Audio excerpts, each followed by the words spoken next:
राधे राधे, हरे कृष्ण। आप सभी को भाई दूज की बहुत बहुत शुभकामनाएं। आज के दिन बहनें अपने भाई के माथे पर तिलक करके उनको सूखा गुलाब भेंट करती हैं और भाई की दीर्घायु की कामना करती हैं। तो आप सब भी अपने अपने भाइयों की दीर्घायु की कामना से आज की इस कथा को अवश्य सुनिएगा। और अब हम आपको सुनाने जा रहे हैं भाई दूज की कथा। सूर्यदेव की पत्नी संज्ञा से 2 संतानें थीं, पुत्र यमराज और पुत्री यमुना। संज्ञा सूर्य का तेज सहन न कर पाने के कारण अपनी छाया मूर्ति का निर्माण करके उन्हें ही अपने पुत्र और पुत्री को सौंपकर वहां से चली गई। छाया को यम और यमुना से अत्यधिक लगाव तो नहीं था, किंतु यमुना अपने भाई यमराज से बड़ा स्नेह करती थी। यमुना अपने भाई यमराज के यहाँ प्रायः जाया करती और उनके सुख दुख की बातें पूछा करती। और यमुना यमराज को अपने घर पर आने के लिए आमंत्रित भी करती, किंतु व्यवस्था और अत्यधिक दायित्व के कारण वे उसके घर नहीं जा पाते थे। एक दिन कार्तिक शुक्ल द्वितीया को यमराज अपनी बहन यमुना के घर अचानक जा पहुंचे। बहन के घर जाते समय यमराज जी ने नरक में निवास करने वाले सभी जीवों को मुक्त कर दिया। बहन ने अपने भाई का बड़ा आदर सत्कार किया, तरह तरह के व्यंजन बनाकर उन्हें भोजन कराया और उनके मस्तक पर तिलक लगाया। जब वे वहां से चलने लगे तब उन्होंने यमुना से कोई मनोवांछित वर मांगने का अनुरोध किया। यमुना जी ने उनके आग्रह को देखकर कहा कि भैया, अगर आप मुझे वर देना ही चाहते हैं तो यही वर दीजिए कि आज के दिन प्रतिवर्ष आप मेरे यहाँ आया करेंगे और मेरा आतिथ्य स्वीकार करेंगे। इस प्रकार जो भी भाई अपनी बहन के घर उसका आतिथ्य स्वीकार करे और इस दिन जो बहन अपने भाई को टीका करके भोजन कराए उसे आपका भय न रहे। इसी के साथ उन्होंने ये भी वरदान दिया कि यदि इस दिन भाई बहन यमुना जी में डुबकी लगाएंगे तो वे यमराज के प्रकोप से भी बचे रहेंगे।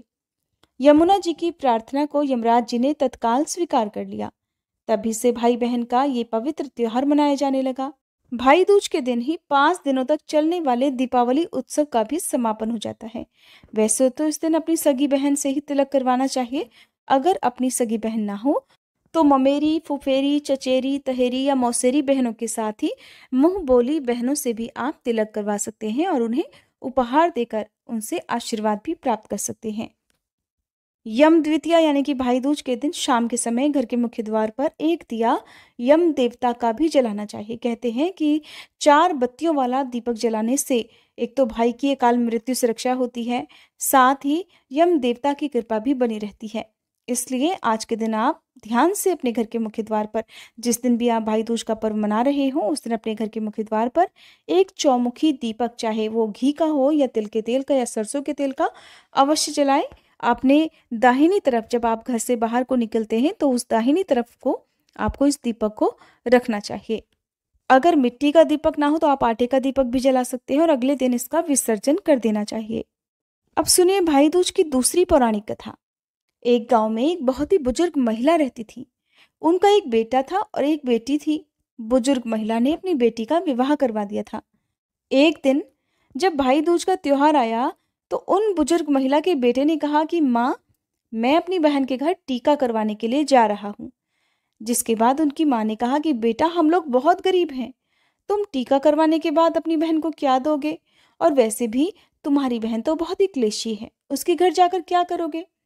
लेकिन उस बुजुर्ग महिला के बेटे ने जिद करके अपनी बहन के घर जाने के लिए अपनी माँ से आज्ञा ले ली, उन्हें मना लिया। फिर वह भाई अपनी माँ की आज्ञा लेकर अपनी बहन के घर निकल पड़ा। जैसे ही वह थोड़ी दूर पहुंचा तभी उसे एक बहुत गहरी नदी मिली, जो उससे कहने लगी कि मैं तुम्हें अपने पानी में डुबोकर मार दूंगी, क्योंकि मैं तुम्हारा काल हूं। जिसके बाद वह भाई उस नदी से कहने लगा कि हे नदी माता, अगर तुम मुझे थोड़ी देर का समय दे दो तो मैं अपनी बहन के घर टीका करवाने जा रहा हूं। जब मैं वहां से वापस आऊं तब तुम मुझे मार लेना।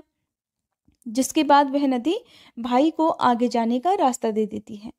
वह भाई आगे की ओर चल दिया।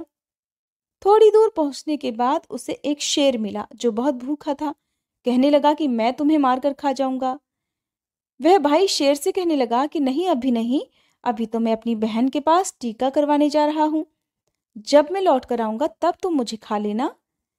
शेर ने भी उस भाई को जाने के लिए रास्ता दे दिया। इस प्रकार वह भाई आगे बढ़ा तो कुछ दूर पर उसे एक सांप मिला।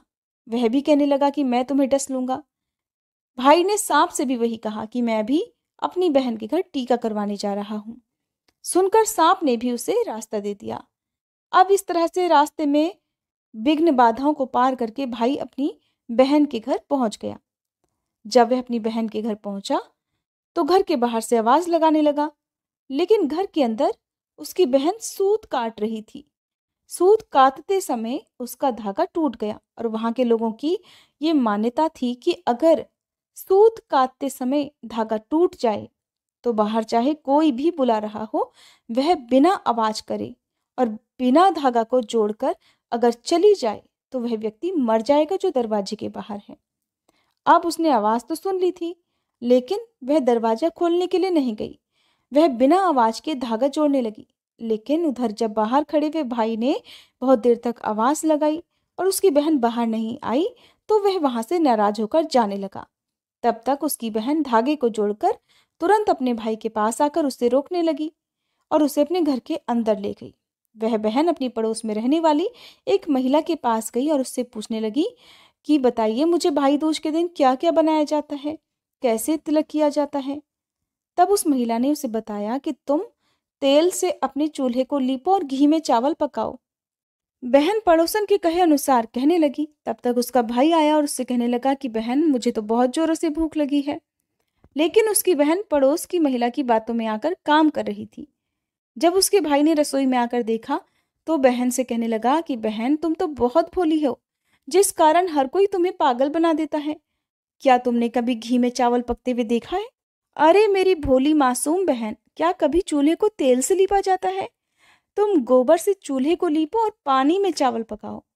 यह सुनकर बहन ने अपने भाई की बात मानी।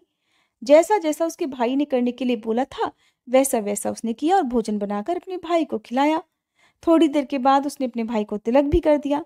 जब उसका भाई अगले दिन वापस जाने के लिए कहने लगा तब उसकी बहन अपने भाई के लिए रास्ते में ले जाने के लिए कुछ लड्डू बनाकर देने लगी कि भाई इसको रास्ते में अगर भूख लगे तो खा लेना, और उनमें से कुछ लड्डू अपने बच्चों के लिए भी उसने रख लिए। जैसे ही उसका भाई चला और उसकी बहन के बच्चे उन लड्डुओं को खाने की जिद करने लगे तो वह अपने भाई के लिए जो बनाए हुए लड्डू थे उसमें से जो लड्डू उसने बचा कर रखे थे वही अपने बच्चों को दे दिए। तभी उन बच्चों की नज़र उन लड्डुओं में पड़ी जो एकदम से नीले हो रहे थे। जैसे ही बहन की नज़र उन लड्डुओं पर पड़ी तो वह रसोई घर में जाकर देखने लगी। तब उसे पता चला कि उसने जो लड्डू बनाए हैं उसमें तो सांप मर गया था और उसी से उसने लड्डू बना दिए हैं। जिसके बाद वह बहन बहुत दुखी हो गई और वह अपने भाई के पीछे भागने लगी कि रास्ते में अपने भाई के पीछे भागने लगी कि रास्ते में अगर मेरे भाई ने वो लड्डू खा लिए तो पता नहीं क्या अनर्थ हो जाएगा। बहुत तेजी से भागते हुए वह जब गई तो रास्ते में कुछ दूर चलने के बाद ही उसे उसका भाई मिल गया। बहुत तेजी से भागते हुए वह जब गई तो रास्ते में कुछ दूर चलने के बाद ही उसे उसका भाई मिल गया। वह जैसे ही वहां पहुंची तभी उसने भाई से पूछा कि भाई तूने लड्डू तो नहीं खाए? तो उसका भाई कहने लगा नहीं, और तभी अपने भाई को उसने सारी बात बता दी। बहन ने भगवान का खूब धन्यवाद किया। फिर लड्डू की पोटली भाई से लेकर गड्ढा खोदकर उसने सारे लड्डू उस गड्ढे में भर दिए। बहन को ऐसा करते देखकर भाई पूछने लगा कि बहन क्या बात है? तो उसने सांप वाली सारी घटना बता दी।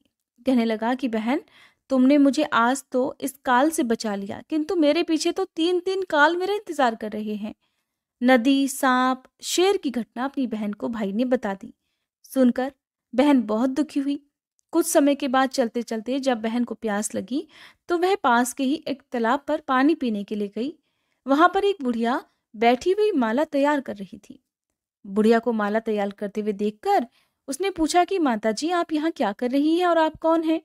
वह बोली कि मैं विधाता हूँ, एक लड़की के भाई के लिए माला तैयार कर रही हूँ जिसका काल आने वाला है।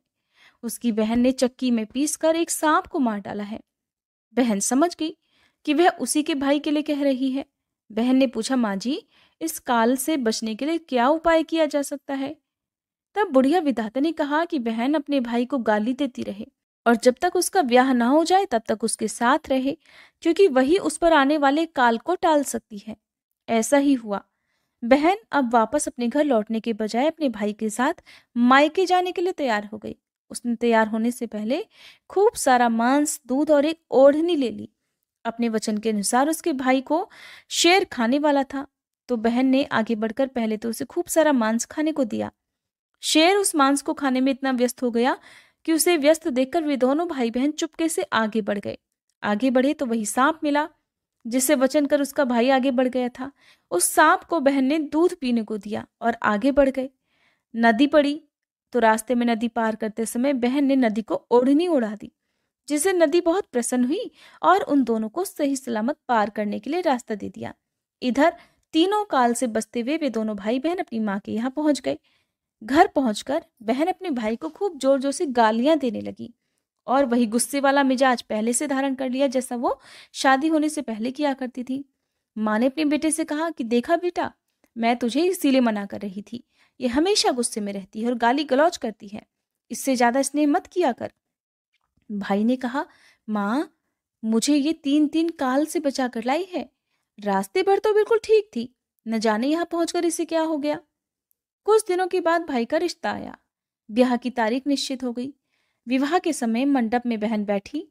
अग्नि से धधकती हुई ज्वाला ने अचानक पूरे मंडप को जलाकर खाक कर दिया, किंतु भाई पर कोई भी आंच नहीं आने दी। द्वार छिकाई की रस्म हुई। बहन द्वार से पहले निकली और भाई को दूसरे द्वार से जाने के लिए कहने लगी। बहन जैसे ही आगे बढ़ी कि पूरा का पूरा द्वार भरभरा कर नीचे गिर गया। यहाँ पर भी उसने अपने भाई की रक्षा की। रात होने पर बहन अपने भाई के कमरे के द्वार पर बैठकर पहरा देने लगी। थोड़ी ही देर बाद एक विषधर सांप कमरे में प्रवेश करने की कोशिश करने लगा, तो उसने उसे पकड़कर एक टोकरी में बंद कर दिया और वह निश्चिंत होकर एक किनारे सो गई। बुढ़िया माँ ने देखा कि बेटी सो रही है और सभी बारातियों को विदा कर दिया जाए। ऐसा ही किया, सभी बारातियों को विदा कर दिया गया। बहन की जब नींद खुली तो देखा कि वहां पर कोई नहीं था। माँ से पूछने पर पता चला कि सभी बाराती तो विदा हो चुके हैं। बहन ने अपनी माँ से बारातियों को वापस बुलाने के लिए कहा। माँ ने सभी बारातियों को वापस बुलाया। बहन ने फिर अपने स्वभाव और इस प्रकार के जो भी काम उसने किए थे, उन सभी के पीछे जो उसका उद्देश्य था वो सभी को बतला दिया। सब कुछ सच बतला दिया। उसने ये भी बताया कि किस प्रकार मेरे भाई पर काल मंडरा रहा था। उसे गाली देना और उसके साथ रहना मेरी मजबूरी थी, क्योंकि इसी से मेरे भाई की रक्षा हो सकती थी। बहन की बात सुनकर सभी प्रसन्न हुए, क्योंकि वो सभी जानते थे कि भाई का विवाह होते समय जितनी भी बाधाएं आई, जितने भी संकट आए, उसे बहन ने अपने ऊपर ले लिया। इस प्रकार सभी ने उस बहन की जय जयकार की। सभी लोगों ने मिलकर पहले पूरे सम्मान के साथ अपनी बहन को विदा किया और फिर उसके बाद पूरी बारात वहां से विदा हुई। इस घटना के साथ ही हर बहन यम द्वितीया के दिन अपने भाई को तिलक, कलावा और मंगल के सभी सामानों से अपने भाई की पूजा करने लगी।